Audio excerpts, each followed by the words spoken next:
Welcome back to A Celtic State of Mind. I'm Paul John Dykes, and it gives me great pleasure to be joined by Kevin McCluskey, who is in Hungary, and Liam Carrigan, who is in Japan.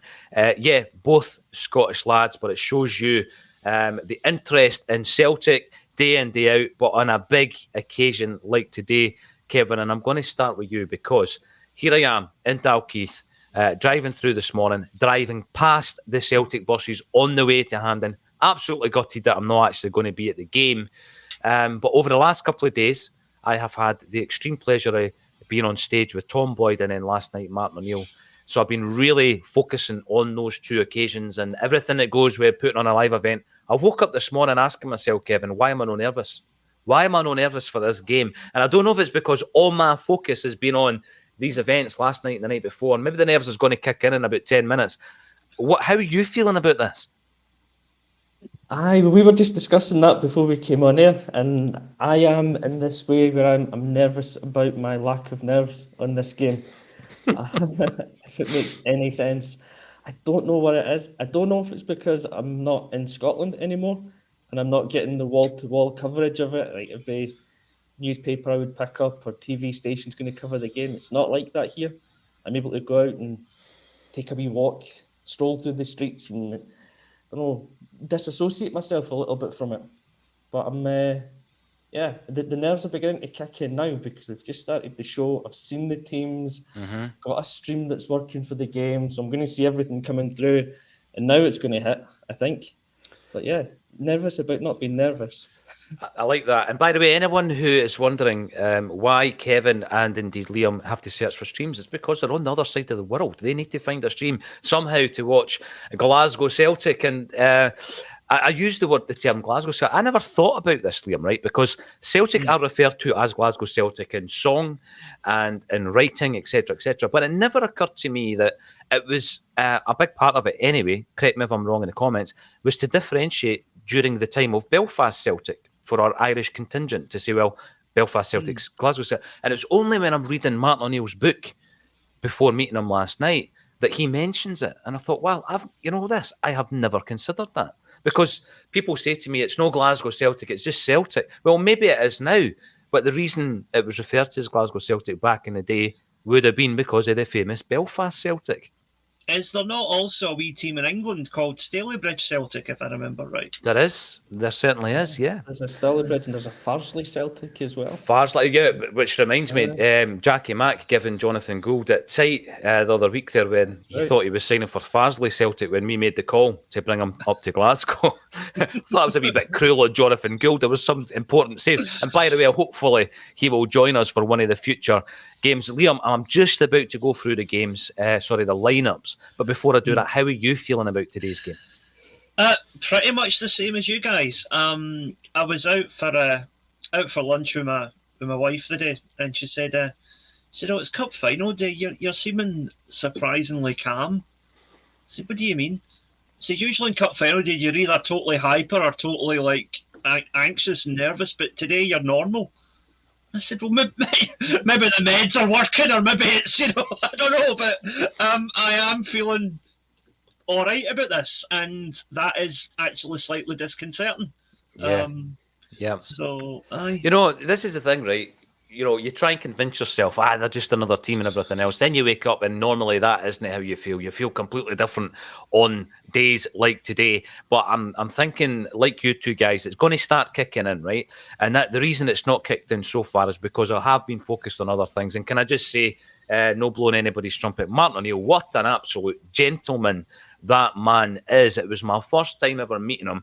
And I came away with some kind of stat. I said, it's been 23 years since Martin O'Neill took the job at Celtic. And correct me again if I'm wrong on this, I'm doing it from memory. And we had won 36 trophies since he took over. But in the 23 years preceding his arrival, we had won 15. And then the crowd goes absolutely berserk at that moment. And Martin goes, well, I'm not taking credit for all the trophies that Brendan and Ange, that's one. But my point was, it was a sea change when Martin O'Neill came in. I remember us getting bullied by a very strong Rangers side. But one of the things that came up, I'm going to bring it up because it is relevant. One of the things that I mentioned to Martin is he was always always respectful of the opposition, and he was always respectful of the Rangers side that he faced. And he pointed out last night that although we had beaten them 6-2 in the first fixture, they battered us later on in the season at Ibrox. He says they were a very, very good side, so you can't be complacent going into a game against a Rangers side. And I think that's important, because I don't think Callum McGregor, Ange Postecoglou, Joe Hart and all these guys would allow that to creep in to the Celtic side, which I'm going to bring up in just a second. Jungle Lion, welcome to the show. Nonsense outside Hampden this morning. I woke up to a wee video on social media. Two groups, I think all guys, all wearing the same gear, by the way. You couldn't differentiate them with colours, battling outside Hampden this morning. I think there was about 4 coppers trying to break it up. Michael McDonald, 2 each today, 2 for Kyogo and 2 for Joa. I love your confidence, Michael. I think that is fabulous. I'm pretty sure most people will have seen the sides, but if not, let's have a wee chat through them. And Callum McGregor is going to take over the screen for a second or two while we do this. The Celtic side lines up as follows. It's Hart, Johnson, Carter-Vickers and Starfelt and Taylor, McGregor, Moy and Hatate, Jota, Maeda and Kyogo. On the bench, we've got Bain, Haksabanovic, Abada, Turnbull, Kobayashi and Awata, O'Reilly and Ralston. Now, I don't know if you agree with this, Kevin McCluskey, but a lot of the discussion around the team was about that Moy stroke O'Reilly inclusion. What side of the fence were you on that one? Well, I think first off, that team I'm pretty sure is the one that I predicted after the Aberdeen game last week. Fair when play. I ran through it. So I'm fairly happy with what he's gone with. For me, that's the strongest available team that we've got at the moment. You know, you can't change that back line. That's set in stone, really. The midfield, the O'Reilly Moy was the big one. It was the big issue, and it's a toss-up between them. Really, it all just depends on how Ange wants to play the game. I thought Moy would get the nod because he'd been playing really well up until being rested for Aberdeen. He's come back from the World Cup and he's been phenomenal. He's been flying. He just brings a wee bit more composure, I think, at times, and calmness in the midfield. His range of passing is excellent. So for me, I was kind of rooting more towards Moy, just for that kind of calming influence. My suspicion if O'Reilly came in, it would have been that we were going to be a bit more aggressive in our approach then, because he's more energetic, and him and Jota on the right seem to link up really well when they play. But for me, that's a great option for us to bring on in the second half. I think O'Reilly gives us more options coming on as a sub, because he can bring the energy if we need it. But we've also seen that when he dropped back and played in the 6, when McGregor was out, he also brings calmness as well. So he's gives us more options as a sub when he comes on. So that's why I would have went for Moy, and I'm pretty happy that he has. And so up front, you picked that starting 11 as is. I did. That's the team I told Ange to pick last week, and obviously he watches We know the he's show an and he's avid listening listener. hard. Yeah, absolutely. Yes. Now, Liam, And I was just going to say up front as well, that Jota, Maeda, Kyogo, I think is a frightening combination up front. The three of them, that's one that if you were a Rangers fan, you should be scared of that front three, bearing down on the likes of Tavernier, Goldson, Davis, Barisic. I think they can give them a really tough time. I agree with that. Liam, now, with regards to, I'm not saying it was the only option. You know, Ange may look upon a team as every single position being up for grabs. You look at the strength of that bench, and there is some real quality on there. But one of the main discussion points, certainly, Liam, was around Moy, O'Reilly. O'Reilly had come in. It would appear that Moy was unfit for the game last week against Aberdeen. Was he rested? Was it just a small niggle that you had? It looks as though that might have been the case, because he returns to the starting lineup today. He was fantastic prior to the injury, but he was also fantastic leading up to the game against Rangers at Ibrox, and he was dropped for that game for O'Reilly. So I think that's where the discussion was based. Is this how you would have lined up, Liam? Yes. Yes, I think that you have to go on how players are playing over the recent period. And, you know, O'Reilly had a good game last week, but Aaron Moy has been has been the man pretty much since the World Cup. He's not stopped. And, him and Maeda both had a real kind of sort of... I wouldn't say rejuvenation, because they weren't really in bad form beforehand, but they've kicked it up another level since the World Cup, and it's very, very noticeable. And those are two guys that are,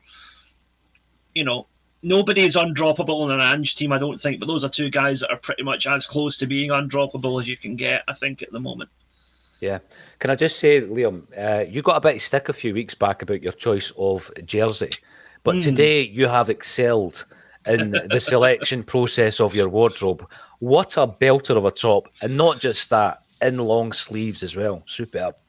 I was, I was going to wear a red, white, and blue hoodie, but it's in the wash, so I had to dig this out. What can I say? Fair play. And by the way, Kevin, you're looking not too bad yourself with the old Shamrock trackie. Lovely, love the look of that.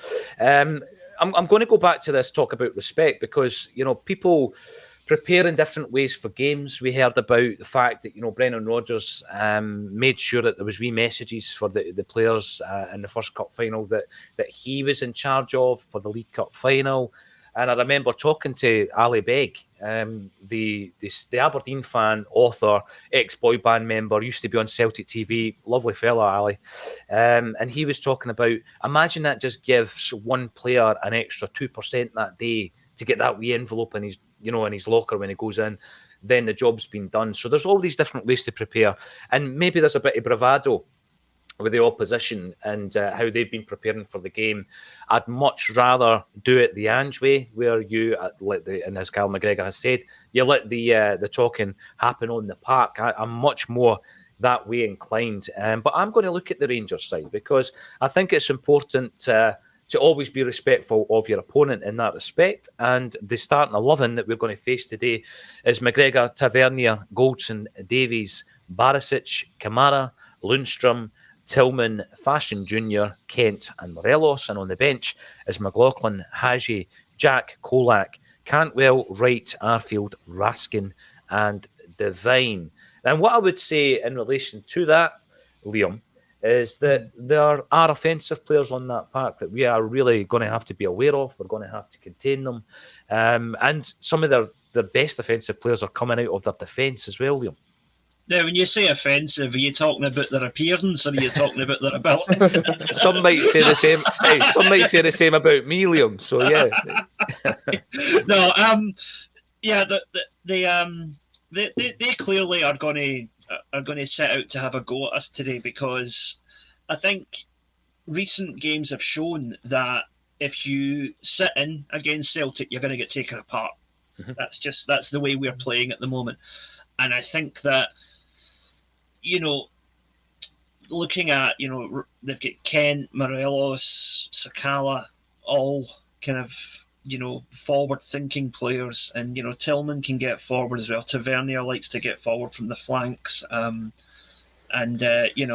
I actually heard that crowd trouble this morning. It wasn't ultras fighting each other. It was everybody scrambling at the bookies to get money on Tavernier to score a penalty. But, all right, that makes sense. That makes sense, mate. No, but joking aside, they've got attacking options there, and I think they probably think the best way to beat us is to get at us. But in doing so, I think they play right into our hands, because Celtic play their best when they are against a team that opens up and creates the spaces that Maeda and Kyogo can get into. Mm-hmm. And especially if you get Aaron Moy with those cross-field passes from deep that he loves to play. Yeah. I really think we could, if they attack as much as the formation suggests they're going to attack, there's going to be a right few goals today, and I think most of them will be for us. Mm-hmm. Mm-hmm. You know this, right? I was talking about the kind of juvenile nature of showing a lack of respect for your opposition and all that. I went into the fridge today, right? Because obviously the last couple of days, Friday night there was a sing-song with Tom Boyd. The throat's a wee bit ropey. I go into the fridge. I don't fill the fridge. I don't even know who this belongs to, right? And there was 2 bottles in there. One was, I think it was blueberry. Another was lemon and lime. So obviously obviously I go for this one, right? Because it's green. And apparently these things are hard to come by in some parts of the world. So when you were talking about this morning trying to get to the bookies, I've seen mad videos of people fighting for bottles of this stuff. By the way, it's rotten. So I wouldn't bother. But I went for the green over the blue, Kevin. How juvenile am I? I used to do it with the Celtic View and Tesco's as well. Just stick it in front of the Rangers News. That was a while ago, obviously. Yes, we're all a bit juvenile at times. What do you make of all that, though, Kevin, in terms of your preparation for a game? Show respect to the opposition. I think you've got to, and by the way, I don't think that's juvenile behaviour at all. I would, I'd have been going for the lemon and lime as well. Apologies, whoever's juice that is, because I've just nicked it. There you go. Maybe it's worth a few quid. I don't know. Nicked it and said it was rotten as well. So you've won a pal there. But no, to get back to your point, I think it's very important that you respect your opponents in these games.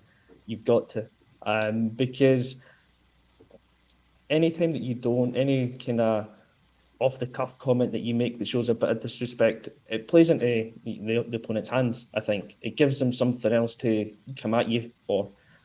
And you don't want to do that. I think what Rangers have done this week with some of the comments that Bale and Sakala have come out with, it's trying to build up some sort of siege mentality within them. And the way I read it, it just doesn't seem to work. You lose respect for them as individuals, as a team. It's not an approach I would like to take. I think you go with the one of, as Callum McGregor says and as Ange says, you answer the questions with a bit of respect and dignity. But what you want to do is do your talking on the pitch, and that's where you show your true class and your quality. We'll respect them enough by, even us just now, we'll go through their team and you can highlight good players that you've got. You can discuss how we think they're going to play the game. You give them that level of respect. But at the end of the day, we'll focus on what we're going to do. We're focused on our key players. We're focused on how Maeda's going to get in behind Tavernier, how he's going to cause him problems. That Kyogo's going to put in a good performance today. And that's our focus. It's on us and not them. Yeah. I had a great discussion this morning with an old pal of mine, Kenny Wilson, from the Villages. I'm not sure if he's got a ticket for today, but we were talking about where we can hurt them. And I think I'll go back to Liam's point about the way that Moy is able to make those piercing passes. Liam, and we've got a number of players who can do that. Hatate as well is fantastic at it. And it was probably my only regret of Jens leaving, because I thought he was particularly good at doing it from the central defensive position. Also, cutting through into that space behind the fullbacks. If they start bombing on, as we know they do, I mean, Tavernier scored quite a few goals over the years, which shows that he's an offensive type player. Or not, because 50 odd of them, I think, have come from the penalty spot. Then you make that pass, you're in behind them, and the whole game, the transition from defence to attack happens instantly with players like even Carter Vickers, who's capable of doing it, Hatate and Moy. How vital is that going to be today, Liam?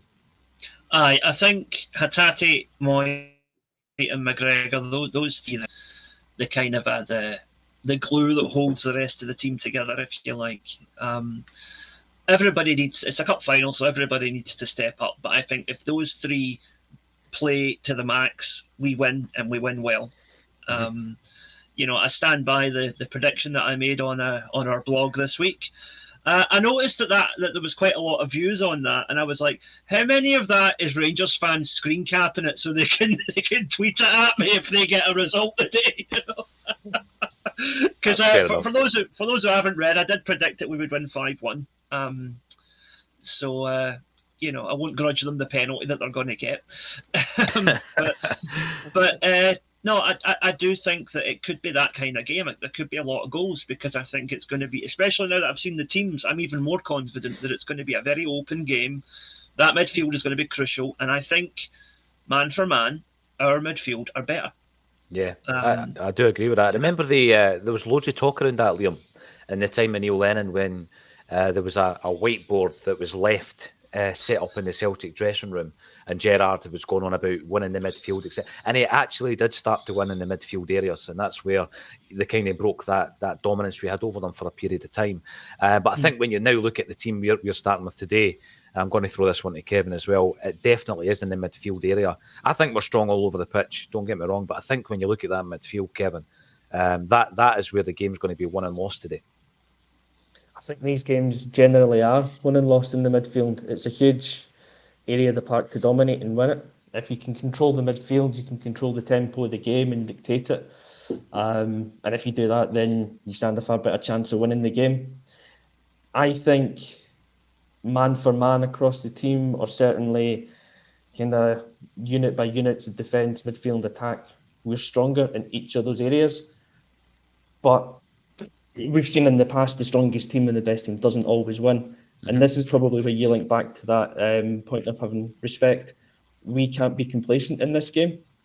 I think I said it in the blog as well. I'd say if we turn up and we play well, we'll win, because I think that we are genuinely a better team than them.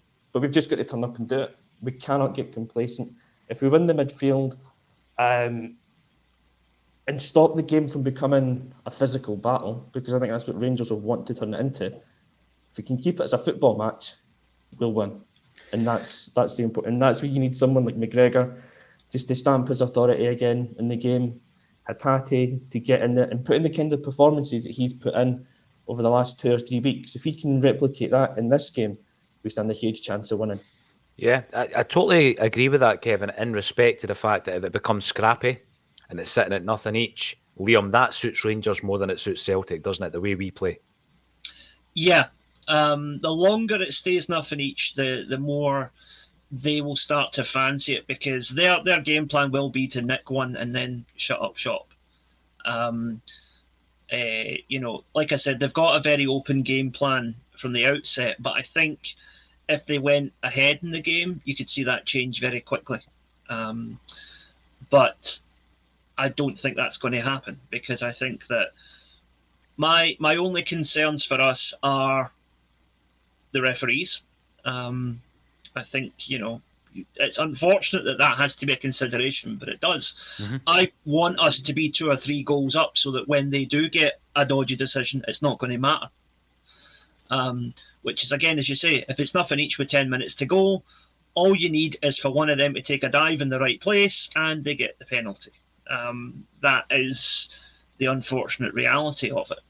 So I think we really need to win this game, and we need to put it away as early as we can. If we can get a goal or 2 up before half time, I'll be very happy. Plus, also the fact that the game's kicking off at midnight here. I do have work in the morning. I do not want this to go extra time and penalties, because I've used up all my sick days this year. I can't take another one. Fair play, by the way, fair play. You were talking about your blog. Before we move on, Liam, tell us a wee bit about Celtic Down Under. You guys, have been covering Celtic long before Ange Postecoglou came to the helm, and you've continued to do that. You've been growing the channel as well this season, haven't you?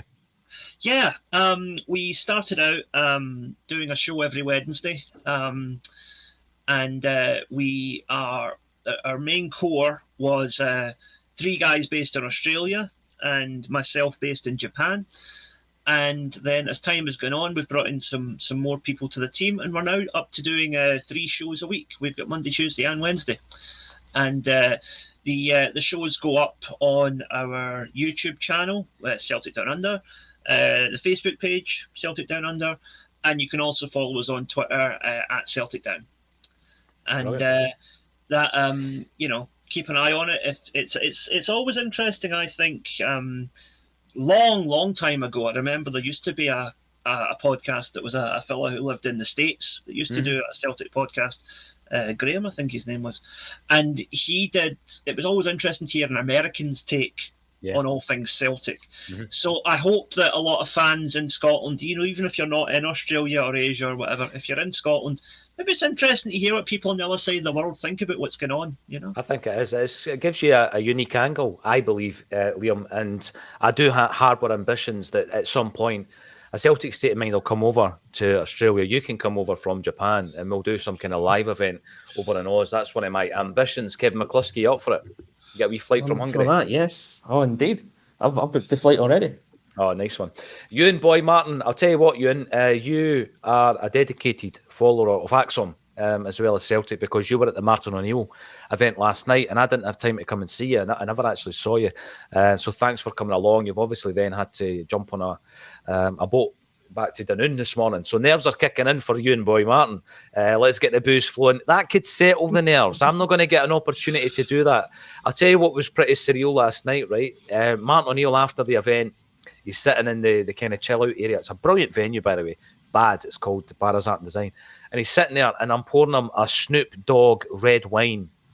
And in walks friends of Martin, Las Vegas. How surreal is that at a Celtic event? Martin O'Neill, Snoop Dogg, Las Vegas. And I'm standing going, how did this happen to me? I don't know. It's incredible.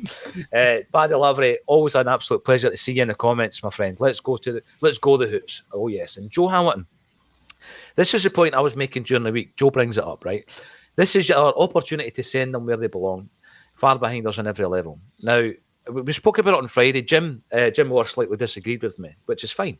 But I believe that there is a moment here. It's almost like a watershed moment, potentially, that if we go out and do something like what Liam has suggested and absolutely batter Rangers today, and if we do that, I really don't think there's any way back for them. Now, what that means for them, that's their concern. But I think what it means for Celtic is a period of domination, because I'm looking at that Celtic side and not just the team today.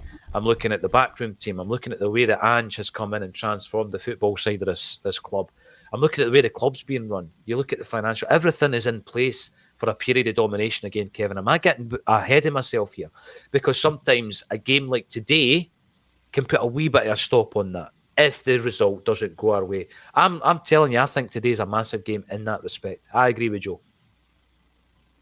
Yeah, I'm leaning towards that way of thinking as well. I listened to Jim on the show on Friday, and I agree with him to a degree with what he was saying as well. But my take in this game is it's more important to Rangers to win it than it is to us, in the sense that if we win it, we could actually open up this kind of next era of domination, as he said. We'll grow from that. We are in a very good position to go and win the league. We could end up with a double or a treble come the end of this season. It's very much there for the taking at the moment. And if we were to do that, then with Ange still in charge for next season, you could see us just going from strength to strength again and building from it. They need to stop that from happening. Mm-hmm. So I think it becomes a huge game for them to win, because if they don't, then they're going to spiral, out downwards. It's another trophy that they've lost. It's another cup final that they've lost. It's another one that we've won from them. The confidence that they would take from winning is more than the confidence we would get from winning. Yeah. So likewise, the detriment to them would be a lot worse than it would be for us. If we lose today, we'll dust ourselves down and we'll pick ourselves back up and we'll go on and win the league and hopefully the Scottish Cup. Mm-hmm. For them, it could really knock them. Well, on the back of that, there's already a wee bit of unrest, Liam, in the ranks. They're unveiling banners about standards and all this kind of thing. So that I think that feeds into this narrative as well, Liam. And as Kevin says, it's unthinkable. I hate getting beat at anything Celtic related. Never mind in a cup final, but we will be back on 12:30 tomorrow, regardless, to talk about what happens today. And knowing that, for example, as Chris comes in and says, we have got better players, better manager, bigger finances. We do. And we can dust ourselves down because of that. I don't think that our opponents can do that come Monday morning. No, they can't. And, having Rangers fans take a stand on standards, it's a bit like having Hannibal Lecter lecture you on veganism, isn't it? But they'll do what they do, and we just have to focus on what we do. And if we do what we do, we're better than them. It's as simple as that. No, you're right. This is the final thought for everybody, because I can see that some of you are leaving us to go and join the action, and that's absolutely fine. Thomas Dunn, 1 a.m. in Early Beach. Watched the Smiler video again today. It's got me up for the game, going for Hampden in the Sun Part 2. Well, thanks for watching that, Thomas, and hopefully you watched it free of charge on YouTube and didn't pay for it on Prime, because you can just watch it as a freebie.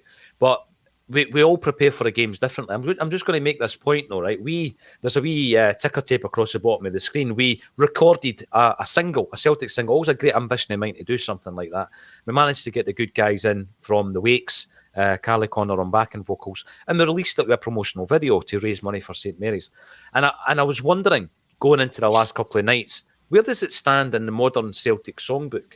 So what we did is we put out a Spotify playlist so that when people were milling about, Kevin, you know, in the venue and at half time and at the end of the night where people are having a few wee nightcaps and all that kind of stuff, there's a nice wee vibe and it's all the kind of modern style Celtic songs. We had a bit of Liam McGrandles in there, a bit of Kevin Miles, and The Glory and the Dream was in there. And you know, it was part of that, and it didn't seem out of place, and it stood up. Right, it stood up. Now I don't know who was responsible for the sound and vision last night, right? But as everybody was leaving, they put on Penny Arcade after my fine Celtic songbook, right? And they did. And people are going, what are you playing at? Kevin Graham's accusing me of having it on my playlist last night. I seen the funny side of it. I think that individual would have picked the Blueberry Prime drink. But there you go. That's a bit of the crack before the game. I hope everybody enjoys it. Thanks, everybody, wherever you are. I cannot pronounce your name, but you are telling us you're in Japan, which is fantastic. Enjoy the game. Is that right, Liam? I love this. We're international, we're continental. Acsom. You're a scoop. Enjoy the game. Thanks for getting involved. We'll be back at half time, regardless of what happens. All that's left for me to say, Kevin McCluskey and Liam Carrigan, thank you for joining me on a Celtic Stadium.